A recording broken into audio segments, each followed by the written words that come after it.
Hey guys, my name is Trey Bolin, and we are here with my friend Doug, and he has an incredible origin story. As you know, this podcast is all about origin stories, rebranding, resurrections, pivots, everything that we do along that entrepreneur journey. So I'll just have Doug introduce himself and tell you a little bit about who he is and who he serves. Oh, wow. Doug Greathouse, Trey and I have struck up a awesome friendship. I appreciate her friendship more than anything, but I also feel like we are colleagues and we do a lot of things the same way. We just talked about how we just jump into things Yes, and then refine them as we go, because that's to me is but a lot about enough about that about me, right? I exactly. don't like to talk about myself. I am the host of a podcast as well called Entrepreneur Journey. And we share the stories of entrepreneurs because I feel like everyone can learn something and grow from the stories of others. Um, that is part of me. I also run a sales site digital marketing agency. I've had that for over 15 years now. I have another project with a friend of mine named Jason Webb where it's called the Profitable Business, and it's one of my favorite things that we could do, especially the Entrepreneur Connect piece, which we'll get to probably in a little bit. But I love being an entrepreneur, and I love helping people and helping them take further steps in their journey. So if you want to know who I am, I'm that person that loves helping people take the next steps in their journey, however I can do that. So I love that. And what's your catchphrase? It's one of my favorite catchphrases. keep moving forward. I say that at the end of every podcast. And interestingly, if I can bring this up, we were on an Entrepreneur Connect the other day in a breakout room, and one of the participants was kind of talking in that direction, and just saying she asked the question, "What do you do when you hit an obstacle, and you're waiting on God to give you an answer? You don't stop. You just keep Right. moving forward." So Right.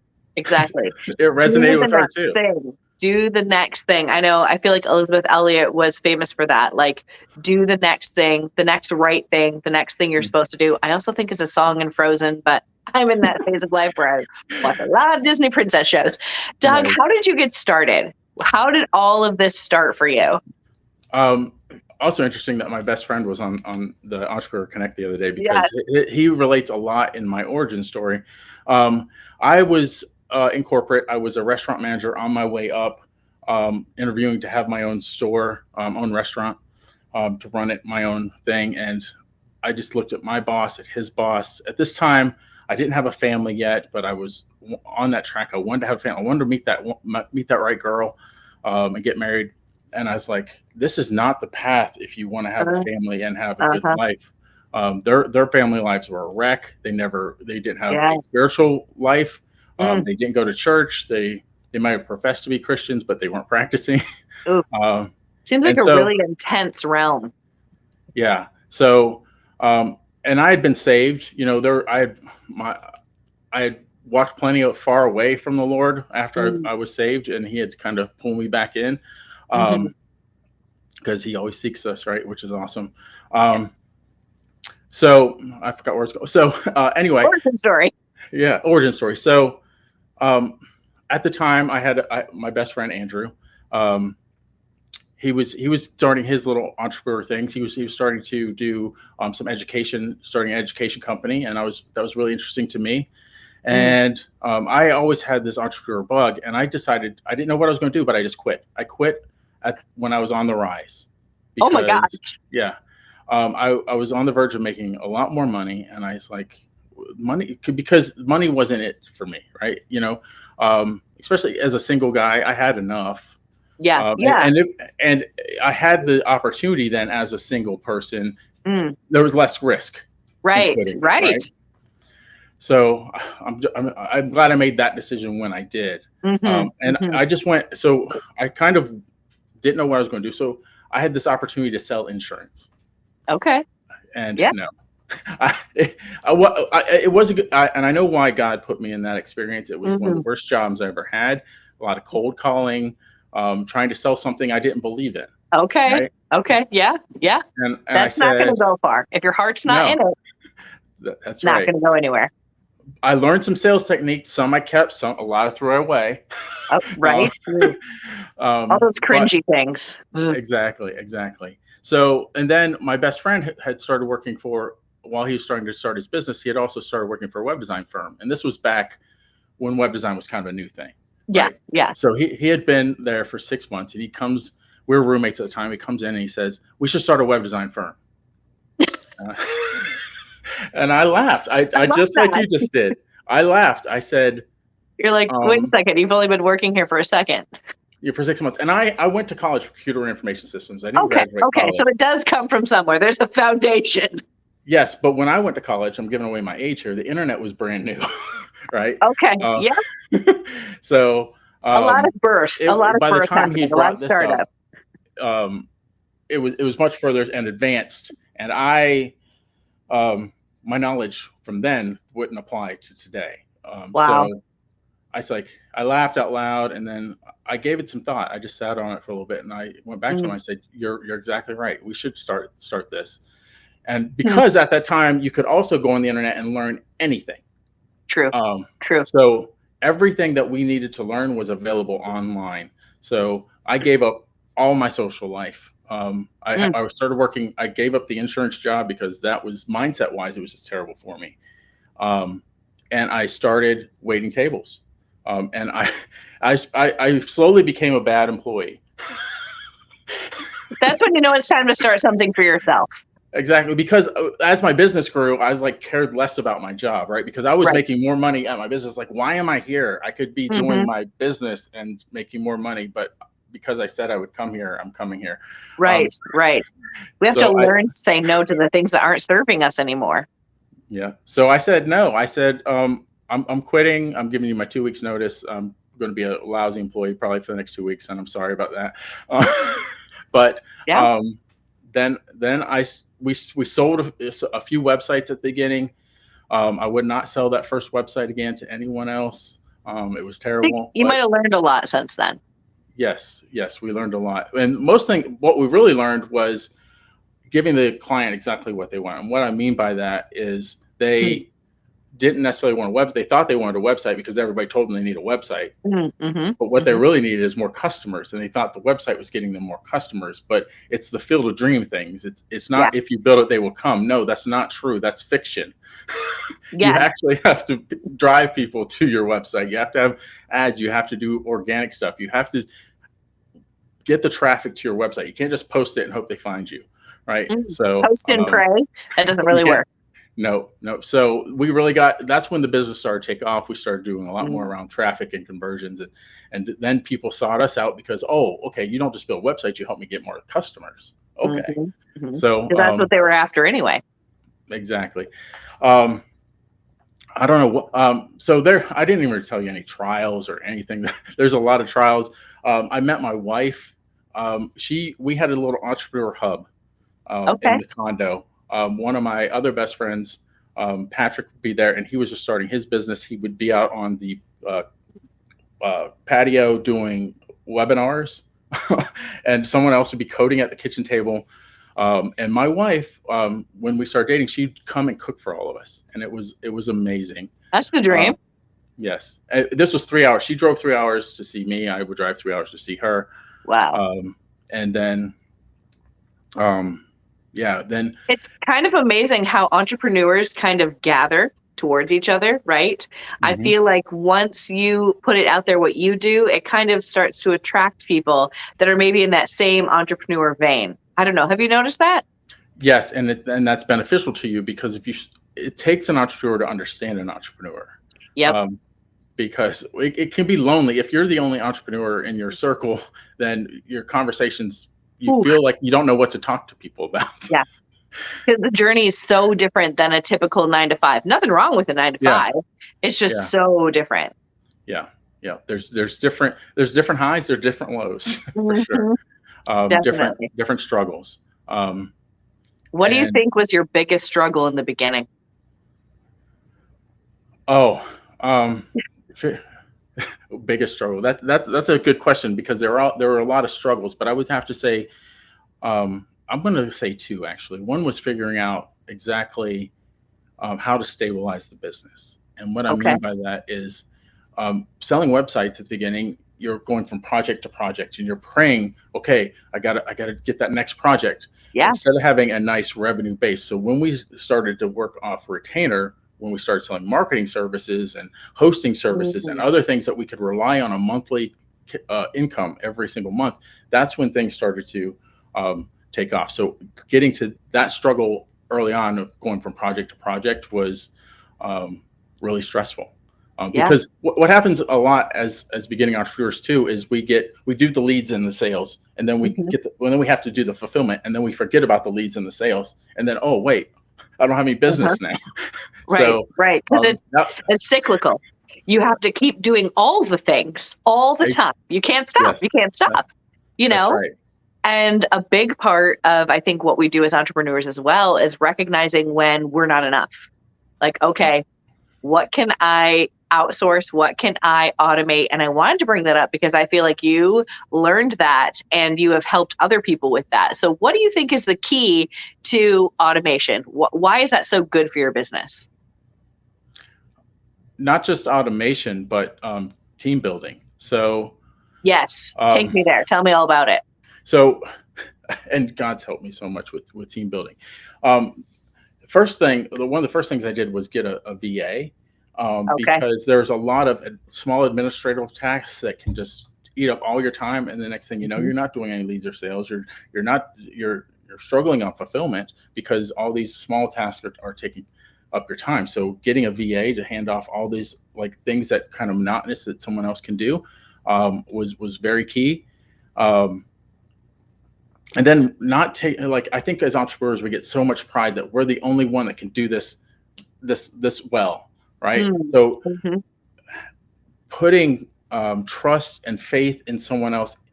When early on, well, not really, or even early on, but when I brought an intern on who learned under me, I was able to give things to him that at first I was like, I don't know how well he's going to do, and he ended up doing things really well. Um, Mm.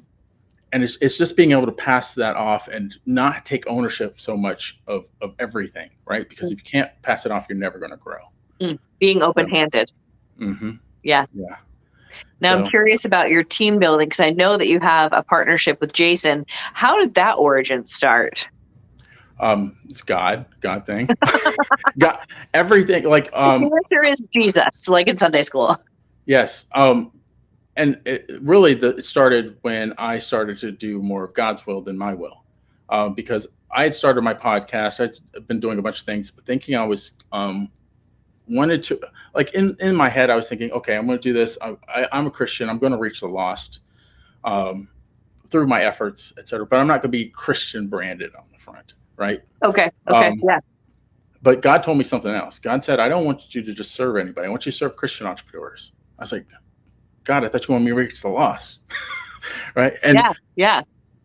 but he brought to my realization that I am, but I'm Mm. because I resonate so well with other Christian entrepreneurs and I can help them. Each one of them are growing their businesses through my Mhm. help. So each one of them are reaching the lost. So it's an amplification process, right? So especially with everything that Jason and I are bringing to the table, everything we do now is faith backed. We have faith Mhm. discussions, um, and I think that not completely. What's the word I'm looking for? Unique about us, but it is somewhat unique because there are a lot of people out there that talk like have Christianity as a front. Mhm. I hate to say Mhm. that word, that have Christianity as a front, like I'm Christian, Yeah. but when you actually get into interacting with them and their programs and stuff, the talk about God and faith tends to go to the back, right? Yeah.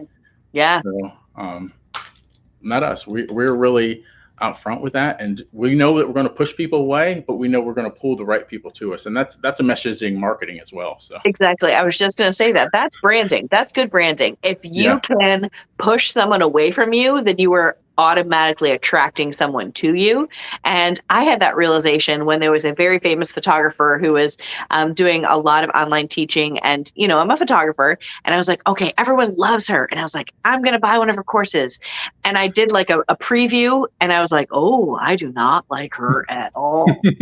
And she just didn't resonate. There was nothing wrong with what she was doing, but it was a good fit for me, and I felt like something was wrong with me, but then I realized it was the marketing. Who she is wasn't attracting me, and there wasn't anything wrong with me. It just wasn't a good fit, And I think that sometimes is a lesson that we need to learn as entrepreneurs, that everyone's not a good fit for you. Everyone's Hmm. not a good customer. You're not a good fit for everybody.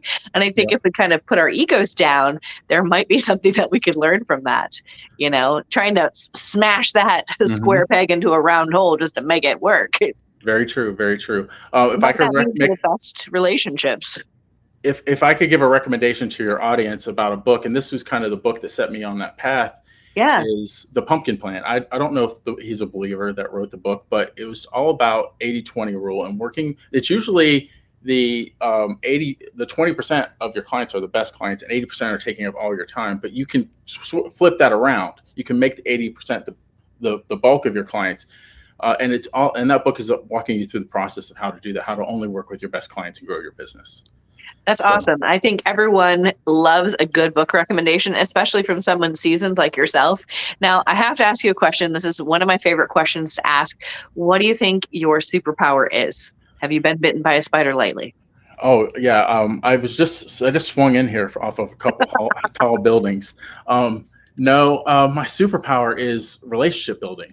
Um, and it's about connecting people. So that's where the Entrepreneur Connect, which we'll probably get into here in a minute, came about.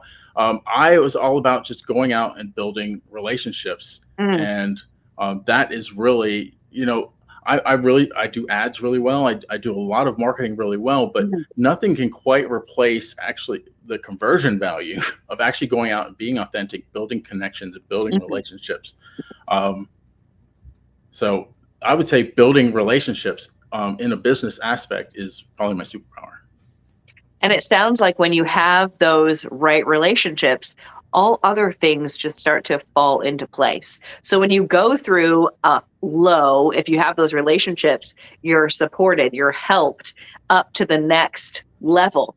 I don't know if you found this to be true, but whenever I've had a low, it usually leads to a massive pivot, Yeah. Yes. Yep.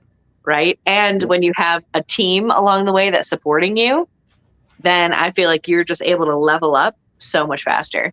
So, what do you think your biggest passion is? If your superpower is relationships, what's the passion for you then? Helping Christian. Well, I thought it was just helping entrepreneurs in general, but it's Yeah. helping Christian entrepreneurs grow their business because I know by doing that, I'm helping grow the kingdom. I'm helping Yes. them reach more lost people. And it took God helping me make that pivot to understand that that's where He wanted me and that's what He wanted me to do. And uh, it has fueled me. It has just fueled me. I'm on fire for it. So. Well, I know we've talked a little about superpowers and connection and relationships. So, I want to ask you, what's the way that you're making relationships happen? Because I know you're like, come on, let me just tell about this. I got to get it out there. um, and I think it's how we connected, right? It is. So, it's I definitely working. I host a event called Entrepreneur Connection. It's within the Profitable Christian Business Owners community, but it is where Christian entrepreneurs come together. We build relationships and make connections, and everyone that comes to that, I think they come in with a certain expectation, but they leave with so much more than they expected. And everybody I talk to, I was like, this is not yeah, I'm hosting it and it's me, but this is all God led. Yeah. God, I feel like God is there every time we gather, and He's directing our conversations and our building of our relationships. Yes, we talk business, but it's kind of like you Christian entrepreneurs, like a subset of entrepreneurs. It's a different conversation than even if you're having a conversation with another entrepreneur because we have different values, different motives, different Right. ways that we go about business. So I just love that the connections and relationships that are built there. I think it's pretty amazing because what I found was the foundational truths that we're basing our business on, our core values, do line up. Hmm. And they might not always line up with just anybody, but I do find that a lot of my values do align with the Christian entrepreneur. And there was like a warmth that I Hmm. experienced from being a part of the group and relationships that are very new, but feel like they've been longer? Mm, Like, I feel like I've known you forever, but has it been 5 weeks? You yeah, know what I mean? yeah. I'm like, I actually think it's not been that long. And that's like the beauty of these real relationships and these real connections that you're a part of building. I think that's really incredible. If there was one thing that you could tell our viewers, our listeners, what would you tell them when it comes to facing one of those big challenges? This is a hard time. What would be your best advice for them? Um, and it's funny. I had this. It's been a few months, but I was having a conversation with my pastor, and I told him, sometimes I just have joy in the struggle, right? Mm, If you know you're on mission for God and you know um, what you're doing, you can, even though things are tough, you can have joy in the struggle, and again, keep moving forward, right? The only way yeah. you fail is if you stop moving. If you stop moving Yes. forward, that's the only way that Yes. you fail. I Because God love gave that. you a brain. God gave you a brain to Mhm, find the solution. mhm, Sometimes, and that solution may not be what you expect it to be, but it mhm. is what God expected it to be. So just go forward in faith. Yes, and I think also piggybacking off of your connection relationships, sometimes the answer might not be in our brain, but it might be in someone else's brain that we know. And so Hmm. there's so much strength in numbers, right? Yes, yes. And I hate to use a phrase that makes it seem transactional, but there's such a thing as relationship capital, Yeah. right? Yeah. Um, then that's another reason to build relationships, because you know that there's probably someone in your network whenever you um, not just when you need something, but when someone comes to you and you can't deliver what they need, someone who can, right? And Exactly. then what that does, not only does that give value to that person it gives value all around, right? Because then that person sees value in you for making that connection. Yes, exactly, exactly. And then you're building this referral chain because Hmm. I know when someone refers to me, it makes me want to refer to them. Not Hmm. because I'm like not that I'm like beholden to them or like, okay, I have to do this now and it's transaction, but it's just natural that you want to Hmm. help those that are helping you. Yep. So, yeah, I think that's amazing. Thank you so much for joining me today, Doug. I think this was a great conversation. How can people find you? What's the best place to get connected? Well, obviously, it's Entrepreneur Connect. If you don't mind, we can put the link down Yes, to go definitely. We'll to put go that in the find show that. notes. It's every Thursday at noon Eastern time. It is growing. We're looking at it having another. I know a lot of people are in different time zones. We've had people join from South Africa, Ireland, Australia. So some people come on at 2 o'clock in the morning, but we don't want everybody to have to do that. So Right, right. we're looking at another time to also have that. But right now, it's every Thursday at noon Eastern time, and that link will be below. If you want to find out, connect with me and a lot of my crazy friends. That's where that's It's where you do it. awesome. We have so much fun and wonderful topics are discussed and really amazing insights are shared and deals happen too. Like that's Hmm. the incredible thing is you might meet someone that has something or does something that you need, or maybe you will be just what they need. So Exactly. Yep. thanks for joining us. Thanks for sharing, Doug. And please subscribe to the channel. Bye, guys. Bye.